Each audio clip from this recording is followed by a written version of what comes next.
हाँ जी, good morning students. सो हम आपकी यूनिट सेकंड कर रहे थे 11th क्लास की and the name of unit is structure of atom. Okay, हमने जो जो टॉपिक्स हम बेसिकली कर चुके थे वो हमारे जो लास्ट हमने टॉपिक किया ही था वो अपने हाइड्रोजन स्पेक्ट्रम को स्टडी किया था। ठीक है, हमारा मेन मोटिव क्या था, हम क्या एक्चुअल में क्या कर रहे थे। हमने सबसे पहले, मैं थोड़ा सा बेसिक बता देती हूँ क्योंकि काफ़ी दिन का गैप हो गया आपका। After periodic test we have to start this chapter. हम इसमें स्ट्रक्चर ऑफ एटम हम पढ़ रहे हैं। तो first of all we must have to know what is atom. ठीक है, उसका हमने बेसिक इंट्रोडक्शन किया था।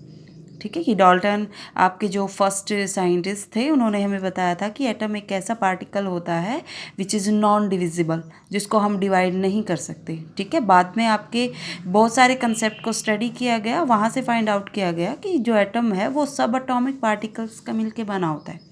ठीक है, एंड जो मेन फंडामेंटल पार्टिकल होते हैं that is the electron, that is proton and आपका क्या होता है, न्यूट्रॉन। ठीक है, इनकी हमने स्टडी की थी। उसके बाद हमने एटम का ही डिस्कस हम कर रहे हैं। फंडामेंटल पार्टिकल हमने फाइंड आउट कर लिए थे, उनकी स्टडी हो गई थी। उसके बाद आपके आए थे model of atom. Model of atom हमने दो मॉडल किए थे बेसिकली। एक तो किया था थॉमसन्स मॉडल, सेकंड हमने जो किया था वो था आपका रदरफोर्ड्स मॉडल। ठीक है, रदरफोर्ड्स मॉडल से हमें दो चीज़ों का पता लगा। सबसे फर्स्ट तो इसने हमें बताया कि रदरफोर्ड ने फर्स्ट जो कॉन्सिक्वेंस, जो कंक्लूजन निकाला अपने मॉडल ऑफ एटम से, वो ये बताया कि एटम आपका कंटेन करता है nucleus in the centre. And second जो कंक्लूजन इन्होंने बताया कि एक्स्ट्रा न्यूक्लियर पार्ट भी होता है। एक्स्ट्रा न्यूक्लियर पार्ट भी एक एटम कंटेन करता है, जिसमें आपके जो इलेक्ट्रॉन हैं वो सर्कुलर ऑर्बिट में आपके क्या होते हैं, मूव करते रहते हैं। ठीक है, इन्होंने हमें ये चीज़, जो मेन कंक्लूज़न थे रदरफोर्ड मॉडल के, वो हमने स्टडी किए थे। उसके बाद आपका एक थर्ड मॉडल आया, Bohr's model of atom, but उसके आने से पहले बहुत सारी डेवलपमेंट हुई। ठीक है, मीन्स बोहर्स मॉडल आपका जो कम्प्लीटली बेस्ड है वो प्लैंक्स क्वांटम थ्योरी के ऊपर बेस्ड है, हम ऑलरेडी स्टडी कर चुके हैं। ठीक है, मैंने क्या बताया, रदरफोर्ड मॉडल के बाद बोहर्स मॉडल के आने से पहले बहुत सारी डेवलपमेंट को स्टडी किया गया, क्योंकि फाइंड आउट किया गया लाइन स्पेक्ट्रा ऑफ लाइट। अब लाइन स्पेक्ट्रा की हम बात कर रहे हैं तो we must have to know about the nature of light. हमें इस चीज़ का पता होना चाहिए कि जिस भी सोर्स से आपकी लाइट आ रही है उसका नेचर क्या है। तो हमने वहाँ पे स्टडी की इलेक्ट्रोमैग्नेटिक वेव थ्योरी। हमने फाइंड आउट किया जो लाइट है, रेडिएशंस जो हैं उनकी वेव नेचर होती है। ठीक है, लेकिन उसमें भी आपके इलेक्ट्रोमैग्नेटिक स्पेक्ट्रम हमने दिया, वेव नेचर जो आपकी इलेक्ट्रोमैग्नेटिक वेव थ्योरी है उस पर बेस्ड। उसके बाद हमने स्टडी किया वहाँ से कि आपका बहुत सारी ड्रॉबैक्स थी इलेक्ट्रोमैग्नेटिक वेव थ्योरी में, जिनको ओवरकम किया black body radiation effect and photo electric effect ने। उन्होंने हमें क्या बताया कि भाई जो लाइट है ना, उसका वेव नेचर तो हम फाइंड आउट कर ही चुके थे। जो black body radiation and photo electric effect था, उन्होंने हमें बताया कि इसका क्या नेचर होता है, पार्टिकल नेचर। ठीक है, प्लैंक्स क्वांटम थ्योरी आपकी टोटली बेस्ड है फोटो इलेक्ट्रिक इफेक्ट पे। ठीक है, वहाँ से हमें पता लगा कि जो लाइट है उसका मीन्स क्या, कौन सा नेचर हुआ, ड्यूल नेचर हुआ। ड्यूल का मीनिंग क्या, double nature, that can behave like wave and as well as particle. ठीक है, अब ये चीज़ तो हम स्टडी कर चुके। अब हमें मेन पॉइंट पे आना था, what do you mean by spectrum. Spectrum को हमने स्टडी किया, हमने बताया लाइन स्पेक्ट्रम, एब्जॉर्प्शन स्पेक्ट्रम आपके होते हैं। उसके बाद हमने जो आपका मेन जो हमने टॉपिक करना था, हमने ये बताया था भाई जो लाइन स्पेक्ट्रम है ना, लाइन स्पेक्ट्रम ही आपका emission spectrum of hydrogen produce कर सकता है यदि हम डिस्चार्ज ट्यूब में जो सोर्स ऑफ लाइट है वो हाइड्रोजन पुट करें तो। ठीक है, सो वहाँ से रेबक्स कांस्टेंट, ये हमने, रेबक्स आपके साइंटिस्ट थे जिन्होंने आपका वेवलेंथ निकालने के लिए और वेव नंबर निकालने के लिए आपका हाइड्रोजन स्पेक्ट्रा में इक्वेशन, एक मैथमेटिकल इक्वेशन प्रोवाइड की थी। ठीक है, अब उसके बाद हमने मूव करना है बोहर्स मॉडल पे, लेकिन उसके बोहर्स मॉडल को करने से पहले भी हमें ड्रॉबैक्स का पता होना चाहिए। Drawbacks of Rutherford's model. In short मैं आपको बताती हूँ, बुक में से पढ़ोगे तो बहुत इजी लगेगा। ठीक है, सबसे फर्स्ट तो उन्होंने आपको स्टेबिलिटी के बारे में नहीं बताया, स्टेबिलिटी ऑफ एटम ये रदरफोर्ड ने हमें नहीं बताया। क्रॉस समझ जाना, क्रॉस हमें बताता है कि ये पॉइंट उन्होंने डिस्कस ही नहीं किया। ठीक है, रदरफोर्ड ने हमें क्या बोला, रदरफोर्ड ने हमें बोला कि एटम आपका एक ऐसा पार्टिकल ही लगा लो या एक ऐसी यूनिट है जो आपके सेंटर में कंटेन करती है न्यूक्लियस, जो जिस पे क्या होता है, हैवी पॉजिटिव चार्ज है, heavily positive charge, positive charge आपका न्यूक्लियस कंटेन करती है और इलेक्ट्रॉन रिवॉल्व करते हैं अराउंड इट। उन्होंने क्या किया, उन्होंने जो मॉडल ऑफ एटम है ना, आपका जो मॉडल ऑफ एटम है उसको कंपेयर कर दिया सोलर सिस्टम के साथ। अब भाई ये तो एटम में क्या होते हैं, आपके माइक्रो पार्टिकल्स होते हैं। अब माइक्रो पार्टिकल्स को how can you compare with solar macro particle के साथ कंपेयर आप कैसे कर सकते हो? ठीक है, तो वो पॉसिबिलिटी हो ही नहीं सकती। तो सबसे बड़ी जो ड्रॉबैक थी वो यही थी कि उन्होंने ऐसा उन्होंने कैसे किया कि माइक्रोस्कोपिक पार्टिकल जो प्रॉपर्टी शो करते हैं उन्होंने सोलर सिस्टम के साथ कैसे कंपेयर कर दिया। ठीक है, तो सबसे बड़ी ड्रॉबैक तो ये हुई। क्योंकि आपका मैं एक चीज़ यहाँ पे बता दूँ, आपकी जो न्यूटन लॉ ऑफ मोशन है ना, वो आपके माइक्रोस्कोपिक पार्टिकल पे अप्लाई नहीं हो सकते, जो सोलर सिस्टम है उस पे एप्लीकेबल होते हैं। ठीक है, क्लासिकल मैकेनिक्स का कंसेप्ट है ये। क्लासिकल मैकेनिक्स आपके डील करती है with Newton's law which can't be applicable on the microscopic particle. ठीक है, सेकंड उन्होंने क्या बताया, सेकंड जो ड्रॉबैक थी वो हम ऐसे क्या बता सकते हैं भाई, न्यूक्लियस एंड इलेक्ट्रॉन इन पे तो चार्ज होता है। क्या आपके पास जो सन है या जो प्लैनेट्स हैं उन पे चार्ज थोड़ी होता है। ठीक है, तो कहने का मीनिंग है कि ऐसी कोई भी आपके पास फोर्स जनरेट नहीं हो सकती। इलेक्ट्रोमैग्नेटिक वेव थ्योरी हमें क्या बोलती है, इलेक्ट्रोमैग्नेटिक वेव थ्योरी हमें बोलती है कि जब भी चार्ज पार्टिकल रिवॉल्व करता है ना न्यूक्लियस के अराउंड, तो वो आपकी जो एनर्जी है, जब भी इलेक्ट्रॉन रिवॉल्व करेगा न्यूक्लियस के अराउंड तो वो अपनी एनर्जी को क्या करेगा, लॉस करेगा। इसका मीनिंग तो क्या हुआ भाई, वो तो अल्टीमेट किस में फॉल कर जाएगा, न्यूक्लियस में फॉल कर जाएगा। तो जो आपका एटम का जो स्ट्रक्चर है वो क्या हो जाएगा, कोलैप्स हो जाएगा, वो डिस्ट्रॉय हो जाएगा। तो उन्होंने स्टेबिलिटी का तो कोई कंसेप्ट एक्सप्लेन किया ही नहीं है। ठीक है, सेकंड यदि मैं आपको बताऊं, रदरफोर्ड ने लाइन स्पेक्ट्रा को भी डिस्कस नहीं किया। उन्होंने जो एलिमेंट्स थे उनके लाइन स्पेक्ट्रा को भी डिस्कस नहीं किया। थर्ड, उन्होंने हमें ये नहीं बताया भाई आपके जो इलेक्ट्रॉन हैं वो कैसे आपके मैं बोल सकूँ डिस्ट्रीब्यूट होते हैं। इलेक्ट्रॉन डिस्ट्रीब्यूशन का कंसेप्ट भी उन्होंने एक्सप्लेन नहीं किया, भाई वो एटम के अंदर डिस्ट्रीब्यूट कैसे रहते हैं। ठीक है, सो इन सारी जो ड्रॉबैक्स थी रदरफोर्ड मॉडल की, उनको ओवरकम करने के लिए आपके पास एक नया मॉडल आया एटम का 1913 में। एक फिजिस्ट थे नील बोहर, डेनिस के फिजिस्ट थे ये, जिन्होंने आपका मॉडल ऑफ एटम दिया जो कम्प्लीटली बेस्ड था प्लैंक्स क्वांटम थ्योरी पे, प्लैंक्स क्वांटम थ्योरी पे। ठीक है, एंड उनको जो मॉडल था जो आप साइंटिस्ट थे उनके नाम से ही फेमस हो गया, बोहर्स मॉडल ऑफ एटम।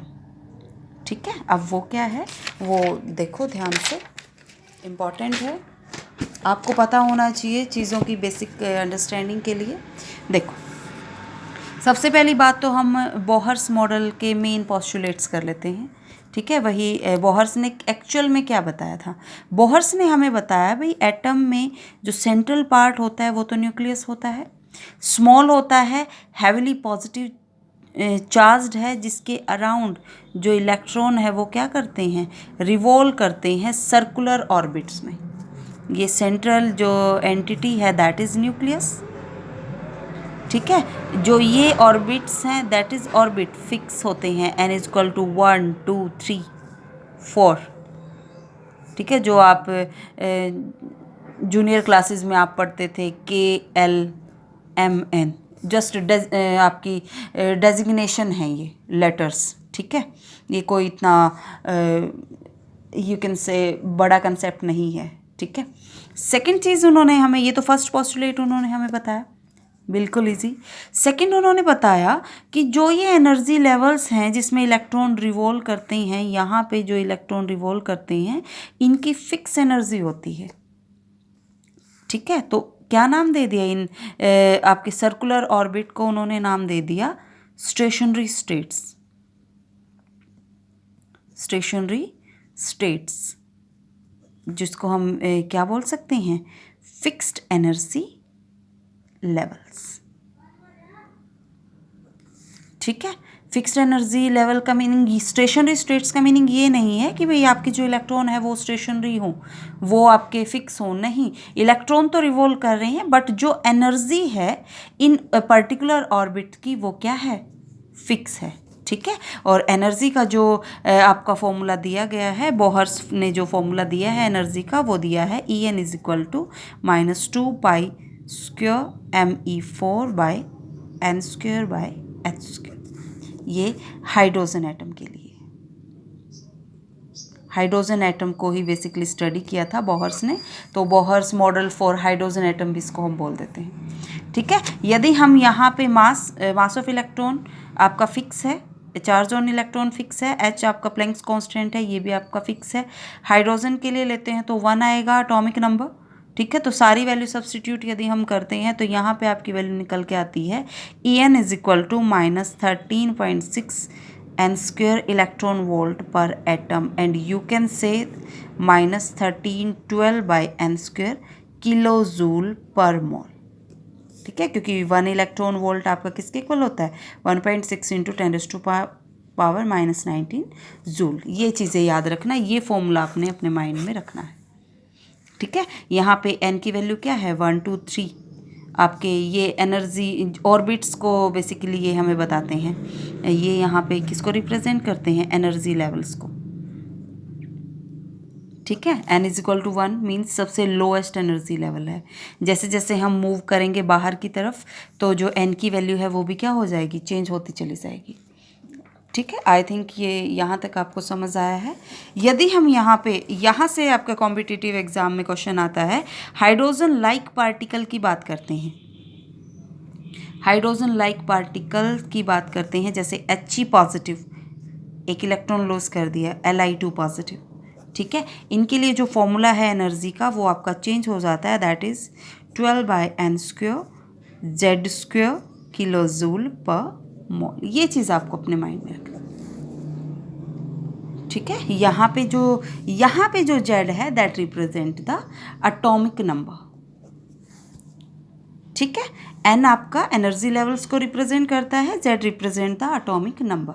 ठीक है, यदि हम रेडियस की बात करते हैं, you also have to keep it in your mind, radius आपकी जो स्टेशनरी स्टेट की होती है, फॉर हाइड्रोजन की हम बात कर रहे हैं, वो होती है Rn is equal to A0n²। ठीक है, A0 आपकी क्या है?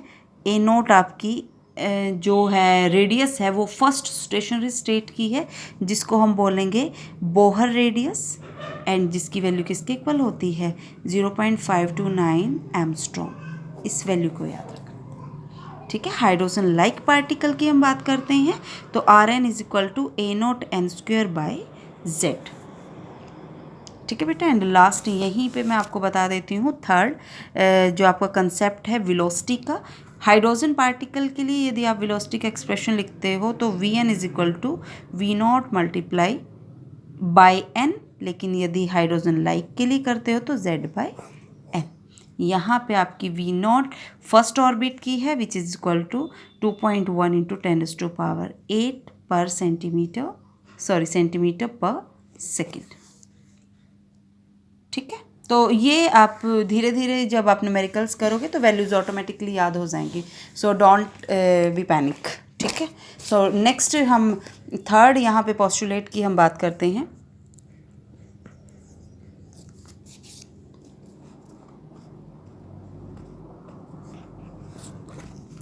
हो।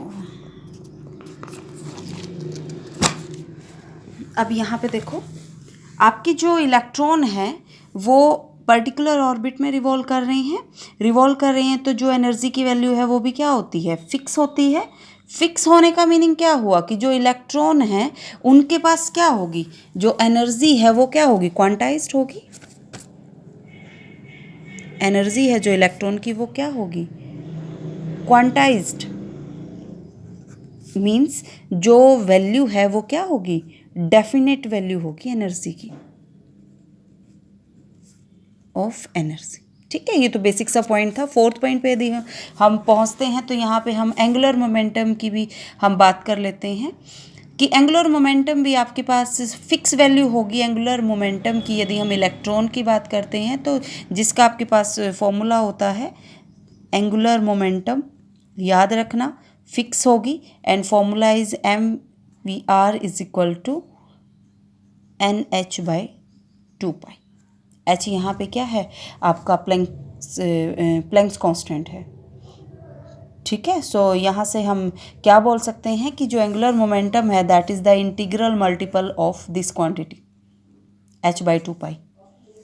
ठीक है, जो क्वांटाइज्ड होती है आपकी। ठीक है, यहाँ से आप क्या बोलोगे, क्वांटाइज्ड। इस चीज़ को याद रखना। अब जो सबसे मेन पॉइंट है उसको देखो बोहर्स ने हमें क्या बताया, बोहर्स ने हमें बताया कि जब आपके इलेक्ट्रॉन आपके रिवॉल्व करते हैं अपने फिक्स ऑर्बिट में जिसमें वो प्रेजेंट होते हैं, मींस जो लोएस्ट, जो नॉर्मल लाइक इलेक्ट्रॉन आपका प्रेजेंट है 1 में, तो ये उसके लिए क्या होता है, that is the normal state. वो क्या होगा, ग्राउंड स्टेट होगा इलेक्ट्रॉन के लिए। ठीक है, लेकिन क्या हुआ, यदि एनर्जी एमिट हुई या एब्जॉर्ब हुई, यदि आपके जो इलेक्ट्रॉन है वो एनर्जी को एब्जॉर्ब कर लेते हैं तो वो आपके जंप कर जाते हैं एक ऑर्बिट से सेकंड ऑर्बिट।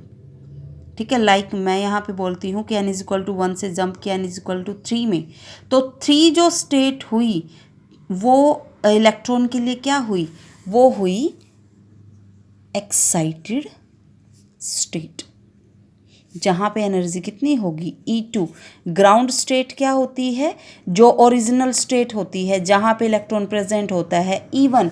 तो वहाँ से यदि हम अमाउंट ऑफ एनर्जी एमिटेड और एब्जॉर्ब की वैल्यू निकालते हैं डेल्टा E, वो क्या आता है आपका E2 माइनस E1। ये आपका फिफ्थ पोस्टुलेट, सिक्स्थ है वैसे तो। ठीक है, क्योंकि फिफ्थ में आपका ग्राउंड स्टेट के बारे में बताता है कि ये इसकी क्या होती है, ओरिजिनल स्टेट। और ये एक्साइटेड क्या होती है, आफ्टर एब्जॉर्बिंग एनर्जी। ठीक है, तो ये चीज़ समझ आई। तो ये आपके बेसिक से जो पोस्टुलेट्स थे बोहर्स मॉडल के, वो ये आपके मेन पोस्टुलेट्स थे। नेक्स्ट वीडियो में हम नेक्स्ट जो टॉपिक है इम्पॉर्टेंट उसको डिस्कस करेंगे। Thank you.